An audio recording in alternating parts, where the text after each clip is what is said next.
नमस्कार साथियों, टी4 टीचर के यूट्यूब चैनल पर आप सभी का हार्दिक स्वागत है। आज के इस वीडियो में हम सामान्य हिंदी जो कि शिक्षक भर्ती परीक्षा 2024 से संबंधित है, इस वीडियो में हम सामान्य हिंदी के 15 महत्वपूर्ण प्रश्नों को कवर करेंगे और आज का हमारा यह सामान्य हिंदी का पार्ट नंबर 53 है। तो चलिए बिना किसी देरी के आज के इस वीडियो को शुरू करते हैं। यह वीडियो सीटेट परीक्षा, मध्य प्रदेश शिक्षक भर्ती वर्ग 2 और वर्ग 3 के सभी छात्रों के लिए महत्वपूर्ण है, इसलिए वीडियो को पूरा देखिए। वीडियो अगर अच्छा लगता है तो लाइक कर दीजिएगा, वीडियो को शेयर कर दीजिए अपने साथियों तक और चैनल पर नए हो तो चैनल को सब्सक्राइब करके बेल आइकन को ऑल पर सिलेक्ट कर लीजिए ताकि इस प्रकार के नए वीडियो आपको मिल सके और आप हिंदी की शानदार तैयारी करके अपना सिलेक्शन कंप्लीट कर सके। प्रश्न संख्या 1 की ओर बढ़ते हैं। पहला प्रश्न दे रखा है, जिसका अस्तित्व होता है या होने की कल्पना की जा सकती है। प्रश्न कह रहा है जिसका अस्तित्व होता है या होने की कल्पना की जा सकती है उसे क्या कहते हैं? संज्ञा कहते हैं, वस्तु कहते हैं, क्रिया कहते हैं या फिर साथियों विशेषण कहते हैं। तो इस प्रश्न का सही उत्तर क्या हो जाएगा? तो जिसका अस्तित्व होता है या होने की कल्पना की जा सकती है उसे वस्तु कहा जाता है। बी ऑप्शन हमारा राइट आंसर हो जाएगा। अगला प्रश्न देखते हैं, प्रश्न संख्या 2।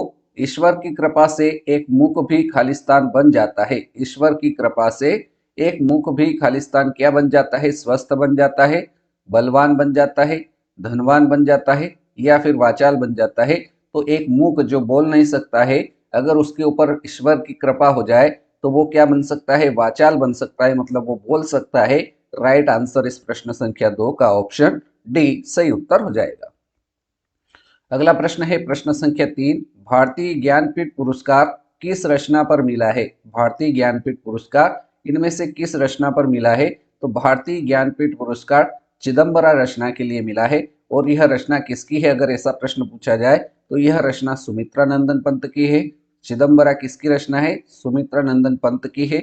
और सुमित्रा नंदन पंत को चिदम्बरा रचना के लिए वर्ष 1968 में सबसे पहले भारतीय ज्ञानपीठ पुरस्कार मिला था। तो ये सारी जानकारी आपको इस क्वेश्चन में लिख लेना है। अगला प्रश्न है प्रश्न संख्या 4। श्रृंगार रस को रसराज की संज्ञा किसने दी है? श्रृंगार रस को रसराज की संज्ञा किसने दी है? जगन्नाथ ने, भोजराज ने, भरत ने या दंडी ने? तो श्रृंगार रस को रसराज की संज्ञा दी है साथियों भोजराज ने। ऑप्शन बी हमारा बिल्कुल सही उत्तर रहेगा। चलिए आगे बढ़ते हैं साथियों, प्रश्न संख्या 5। उसके पहले आपसे रिक्वेस्ट है कि वीडियो को लाइक नहीं किया हो तो लाइक कर दीजिए, शेयर नहीं किया अपने साथियों तक तो शेयर कर दीजिए और चैनल पर नए हो तो चैनल को सब्सक्राइब कर लीजिए। प्रश्न संख्या 5 देखते हैं, छंद सूत्र के रचिता कौन है? हमें बताना है कि छंद सूत्र के रचिता कौन है। वाल्मीकि है, कुंतक है, पुंगल है या फिर दंडी है? तो साथियों छंद सूत्र के जो रचिता है वो पुंगल है। ऑप्शन सी हमारे इस प्रश्न संख्या 5 का राइट आंसर हो जाएगा। चलिए आगे बढ़ते हैं साथियों प्रश्न संख्या 6 की ओर। प्रश्न संख्या 6 दे रखा है, उच्चारण कौशल की परीक्षा किससे ली जाती है? उच्चारण कौशल की परीक्षा किससे ली जाती है? लिखित परीक्षा से उच्चारण कौशल की परीक्षा ली जाती है, मौखिक परीक्षा से, वस्तुनिष्ठ परीक्षा से या साथियों निबंधात्मक परीक्षा से? तो यहाँ पर उच्चारण कौशल की परीक्षा किससे ली जाती है ये बताना है। तो यहाँ पर उच्चारण कौशल की परीक्षा मौखिक परीक्षा से ली जा सकती है। ऑप्शन बी हमारा बिल्कुल राइट आंसर रहेगा। प्रश्न संख्या 7 है, नैसर्गिक का विलोम शब्द है। हमें शब्द दे रखा है नैसर्गिक और इस शब्द का हमें विलोम शब्द पूछा है। तो नैसर्गिक का विलोम शब्द क्या होगा? कृत्रिम होगा, सात्विक होगा, कल्पित होगा या साथियों जटिल होगा? तो हमें याद रखना है नैसर्गिक शब्द का विलोम शब्द हो जाएगा कृत्रिम। ऑप्शन ए हमारा राइट आंसर रहेगा। अगले प्रश्न की ओर बढ़ते हैं, प्रश्न संख्या 8। मैं सांप से डरता हूं, मैं सांप से डरता हूं, यह वाक्य हमें दे रखा है और इस वाक्य में कारक बताना है। मैं सांप से डरता हूं यह वाक्य है और इस वाक्य में कौन सा कारक होगा? करण कारक होगा, अपादान कारक, संबंध कारक, अधिकरण कारक? तो साथियों यह जो वाक्य दे रखा है मैं सांप से डरता हूं, इसमें से कारक चिन्ह आया है और से अपादान कारक में आता है, इस कारण से अपादान कारक ऑप्शन बी हमारा बिल्कुल सही आंसर रहेगा। अगले प्रश्न की ओर बढ़ते हैं साथियों, प्रश्न संख्या 9। बिन बोया शब्द में कौन सा उपसर्ग है? हमें शब्द दे रखा है बिन बोया और इसमें बताना है कि इस शब्द में क्या उपसर्ग है। बी उपसर्ग है, बोया उपसर्ग है, विन उपसर्ग है या फिर बिन उपसर्ग है? तो साथियों शब्द हमारे पास बिन बोया है और इसमें उपसर्ग पूछा है तो इसमें उपसर्ग हो जाएगा बिन। ऑप्शन डी राइट आंसर रहेगा। अगले प्रश्न की ओर बढ़ते हैं। प्रश्न संख्या 10, अभय और उभय शब्द युग्म का सही अर्थ बताना है। मतलब हमें बताना है इस अभय का अर्थ क्या होता है और उभय का अर्थ क्या होता है और वह कौन से युग्म में हमको दे रखा है। तो अभय का अर्थ क्या होता है साथियों? अभय का अर्थ होता है निर्भय। अभय का अर्थ क्या होता है? निर्भय। और उभय का अर्थ होता है दोनों। अभय का अर्थ क्या होता है? निर्भय। और उभय का अर्थ होता है दोनों।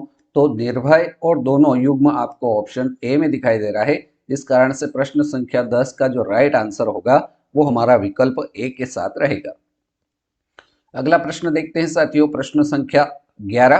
प्रश्न संख्या 11 है, कौन सा शब्द पहाड़ का पर्यायवाची शब्द नहीं? यहाँ पर आपको 4 विकल्प में से ऐसा शब्द बताना है जो पहाड़ का पर्यायवाची शब्द नहीं है। गिरी पहाड़ का पर्यायवाची शब्द है, पर्वत पहाड़ का पर्यायवाची शब्द है, अधर अधर शब्द पहाड़ का पर्यायवाची शब्द नहीं है। इसलिए हमारा राइट आंसर ऑप्शन सी के साथ रहेगा। और ऑप्शन डी में शेल दे रखा है, यह भी पहाड़ का पर्यायवाची शब्द रहेगा। तो ऑप्शन सी राइट आंसर हो जाएगा। चलिए आगे बढ़ते हैं साथियों, प्रश्न संख्या 12 की ओर। प्रश्न संख्या 12 कह रहा है, सिर दर्द शब्द का समास विग्रह बताना है। सिर का दर्द, ऑप्शन बी है सिर को दर्द, ऑप्शन सी है सिर से दर्द, या डी दे रखा है सिर में दर्द। तो यहाँ पर हमें जो दे रखा है सिर दर्द का समास विग्रह, तो सिर दर्द शब्द का समास विग्रह क्या हो जाएगा? सिर में दर्द होगा। ऑप्शन डी हमारा बिल्कुल राइट आंसर रहेगा। प्रश्न संख्या 13, जो कानून के अनुकूल न हो, जो कानून के अनुकूल न हो उसके लिए एक शब्द होगा। जो कानून के अनुकूल न हो उसके लिए एक शब्द क्या होगा? जघन्य होगा, अवैध, आवेग या फिर कानूनी। तो साथियों जो कानून के अनुकूल न हो उसके लिए एक शब्द अवैध हो जाएगा।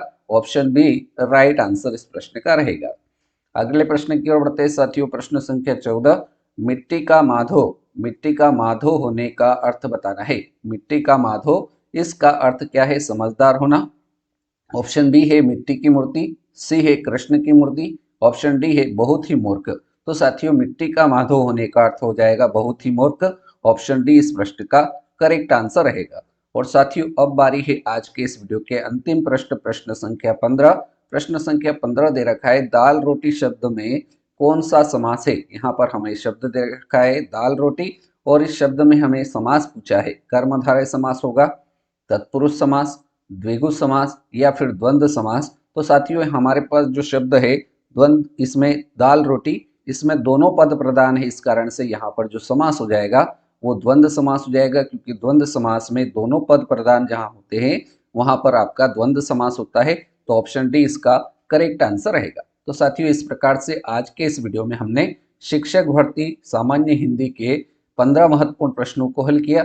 उम्मीद करता हूँ ये 15 प्रश्न आपको अच्छे से समझ में आए होंगे। वीडियो अच्छा लगा हो तो वीडियो को लाइक कर दीजिए, अपने बाकी साथियों तक शेयर कर दीजिए और चैनल पर नए हो तो चैनल को सब्सक्राइब कर लीजिए। और आज का हमारा यह पार्ट नंबर 53 है।